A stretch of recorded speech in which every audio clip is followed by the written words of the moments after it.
사울의 파멸이 그러하듯이 아합의 파멸 역시 한두 번의 죄로 인해서 온 것이 아니라고 하는 사실을 우리는 알게 됩니다. 거듭되는 경고와 권면에도 불구하고 받아들이지 않고 자기의 악에 대한 자기의 고집대로 행하다가 결국은 파멸에 이르게 되었다는 사실을 성경이 밝힙니다. 하나님은 자비하시나 악이 그를 파멸에 이르게 하였다라고 하는 것을 알게 됩니다.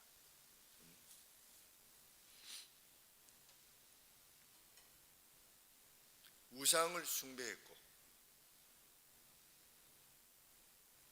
또 하나님께서 멸하라 하신 베나닷을 살려주고 또 오늘 악한 욕심을 위해서 의인을 죽이는 이러한 사태까지 이르렀다는 것을 알게 됩니다.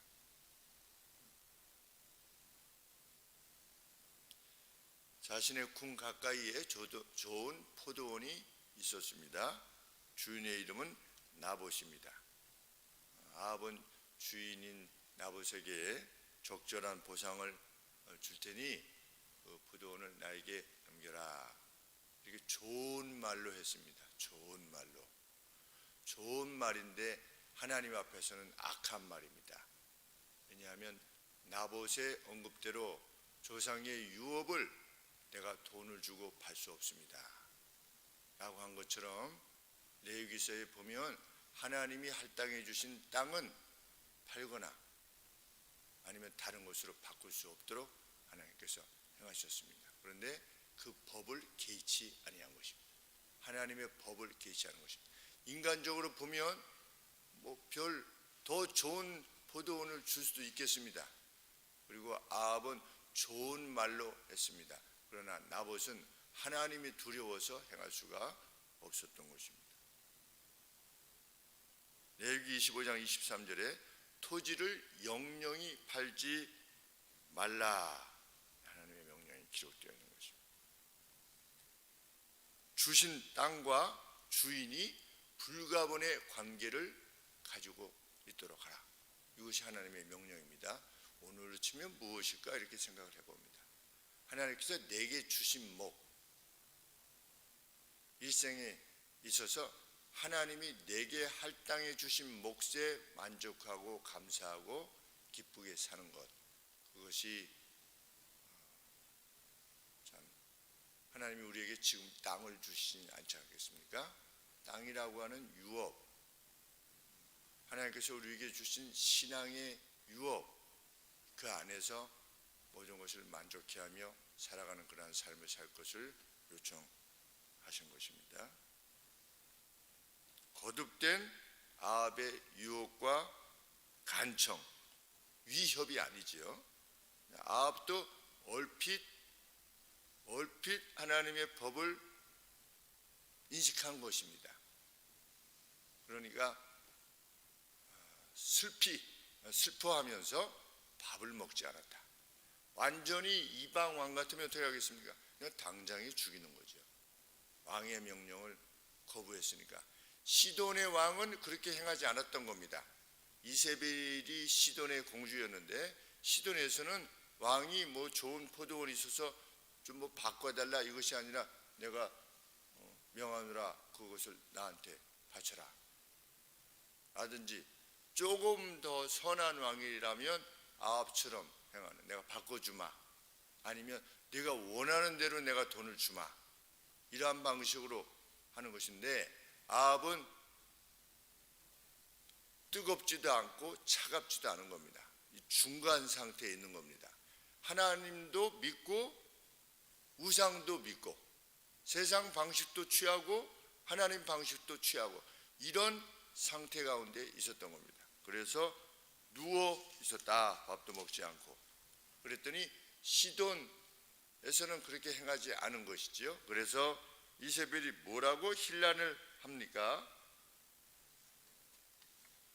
7절 말씀에 왕이 이제 이스라엘 나라를 다스리시나이까, 지금 왕 맞소? 이렇게 한 겁니다. 당신이 왕이요?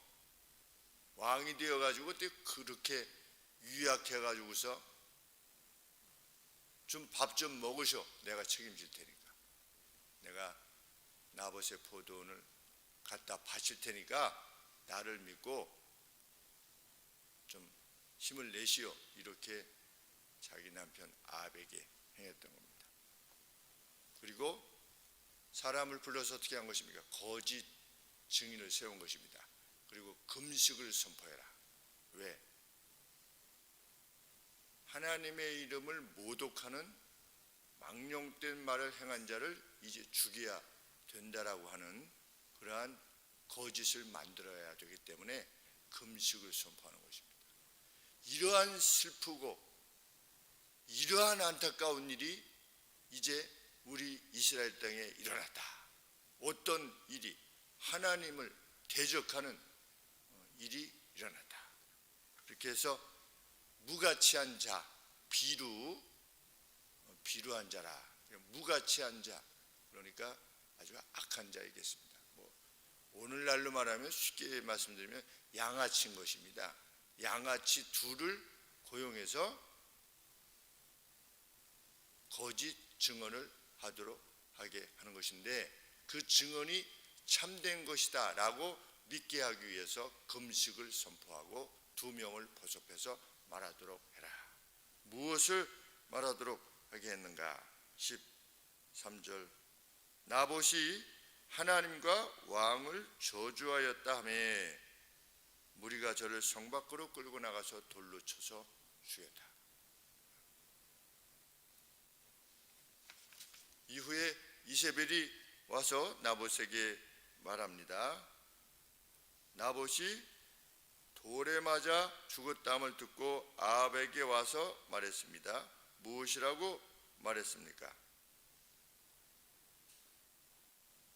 나봇이 돈으로 바꾸어 주기를 싫어하던 포도원을 취하소서. 나봇이 살아있지 아니하고 죽었나이다. 그러면 아합이 무엇을 물어야 되겠습니까? 나봇이 왜 죽었느냐?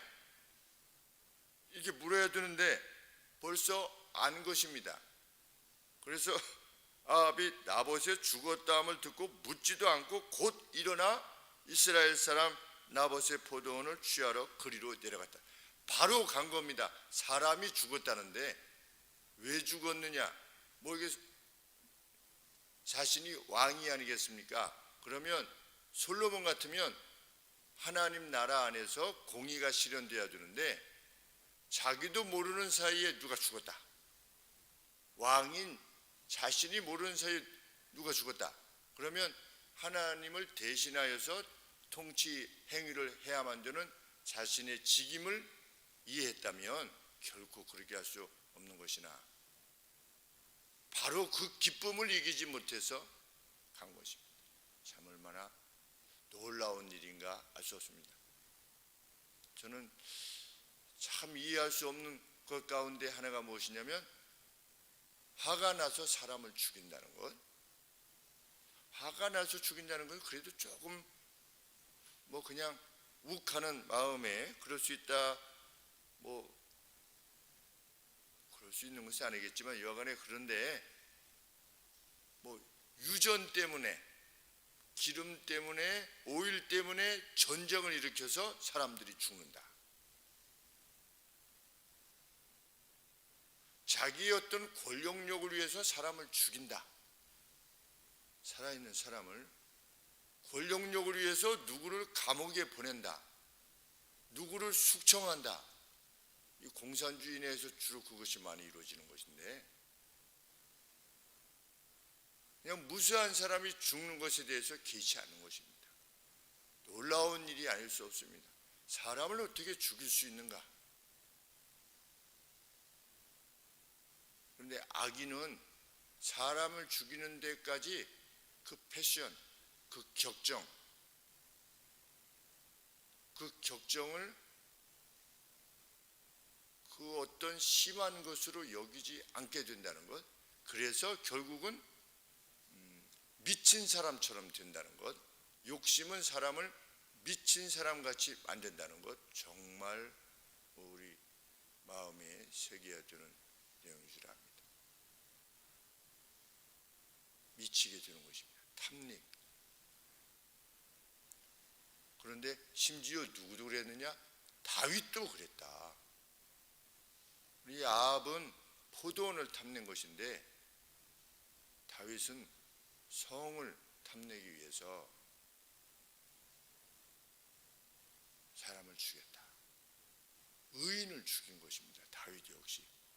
그러니 내 자신에 대해서 내가 그럴 일은 없어 라고 하는 마음을 지닌다는 것은 오만한 일이라고 하는 것을 알게 됩니다. 깨어있지 않으면 정말 마귀가 우는 사자와 같이, 달리 말하면 아주 배가 고픈 사자와 같이 두루 다니면서 삼킬 영혼을 찾고 다닌다 라고 하는 사실을 우리가 기억해야 될 것입니다. 하나님께서는 엘리야를 보내십니다. 그리고 아합과 그의 아내 이세벨의 비참한 최후를 이언케 하십니다. 이언케 하시는 이유는 무엇입니까? 돌아서라는 것입니다. 다윗처럼 돌아서면 또 기회가 주어질 수 있었음에도 불구하고 그는 그 악한 길을 그대로 갑니다. 잠시 돌아섰습니다. 그 말을 듣고 잠시 돌아섰습니다. 27절 말씀에 아합이 이 모든 말씀을 들을 때 그 옷을 찢고 굵은 배로 몸을 동이고 금식하고 굵은 배에 누우며 행보도 천천히 한지라. 하나님 앞에서 여호와의 말씀이 디셉 사람 엘리야에게 임하여 가라사대 아합이 내 앞에서 겸비함을 내가 보느냐? 저가 내 앞에서 겸비함을 인하여 내가 재앙을 저희 시대에 내리지 아니하고 그 아들의 시대에야 그 집에 재앙을 내리리라 하셨더라. 아들 때까지 지켜보겠다, 이런 말씀입니다. 아합이 회개했으니 정말 그 회개가 온전한 것인가? 겸비하게 행했을 때 하나님께서 아합 때에 내리지 아니하시겠다. 그 회개가 계속 유지되는 한, 그런데 아합이 어떻게 한 것입니까? 다시금 악을 행한 것입니다. 사울처럼 잠시 다윗이 막 울며 호소했을 때 내가 잘못했다 라고 하는데 다시금 죄악으로 돌아간 것입니다. 마치 개가 토한 것을 다시 먹듯이. 그런데 실상 우리들의 삶의 내용을 보면 유사한 점이 있다고 하는 것을 인식하게 됩니다. 그러면서도 또 일정 부분에 있어서는 진보를 이루어감을 또 기뻐하지만 여전히 남아있는 죄성을 대해서 근심하고 슬퍼하게 됩니다. 죄악 가운데 살아가는 면에 있어서도 참 마음이 상하지만, 이 사회라고 하는 죄악 가운데 살아가는 것도 마음이 상하지만, 우리들 자신 안에 버리지 못하는 죄에 대한 인식을 순간순간 느낄 때마다 또다시 참 마음이 상하게 됩니다. 그런데 마음에 상하게 되는 것에 대해서 그것이 좀 슬퍼하고 근심하는 내용이 되는 것뿐만 아니라 그것이 계속 되어질 때는 파멸에 이르게 될 수 있다라고 하는 두려운 경고를 이 역사를 통해서 보게 되는 것입니다. 또한 우리가 혹 악인이라면, 의인이라면 하나님께서 나봇의 죽음을 허락하심으로 아합의 죄악을 확정하셨듯이 우리의 고난과 우리가 받는 환난과 심지어 죽임당하는 일, 의인으로서 죽임당하는 것과 같은 고통에 직면함으로 악인의 악함을 확정하는 일에 우리의 인생이 사용될 수 있다는 사실을 또한 우리는 기억해야 될 것입니다. 그들이 누구입니까? 그들이 순교자입니다. 하나님은 순교자의 죽음을 통해서 그 순교를 행하게 행했던 그 악한 자들의 악에 대해서 심판의 날에 입증하실 것입니다. 또한 나봇은 죽어갔지만 하나님께서는 악인을 결코 내버려두시지 않는 그 역사를 이루심으로 역사 가운데 하나님의 살아계심을 분명히 드러내실 것입니다. 그러므로 의인으로서 만일 우리가 괴로움 가운데 있다 할지라도 두려움 없이 후회 없이 그 길을 가는 하나님의 뜻을 위하여서 참 자신의 생명을 바치기까지 했던 자로 심판 앞에 서 있는 우리가 되기를 소원합니다. 기도하겠습니다. 하나님 아버지, 악이 성할지라도 두려워하지 않게 하여 주시고 순교의 길을 갔던 나봇과 같이 저희도 그 길을 가게 하여 주시옵소서. 또한 하나님, 아합의 죄성이, 세상의 가치가 우리의 삶을 주장하려고 할 때 하나님, 악으로부터 우리를 건지시고 죄로부터 지켜주시옵기를 간절히 소원합니다. 하나님, 저희를 지키시고 이 땅을 지켜주시고 하나님의 백성들 위하여서도 이 땅을 긍휼히 여겨 주시옵기를 아버지 앞에 소원합니다. 예수님의 이름으로 기도합니다.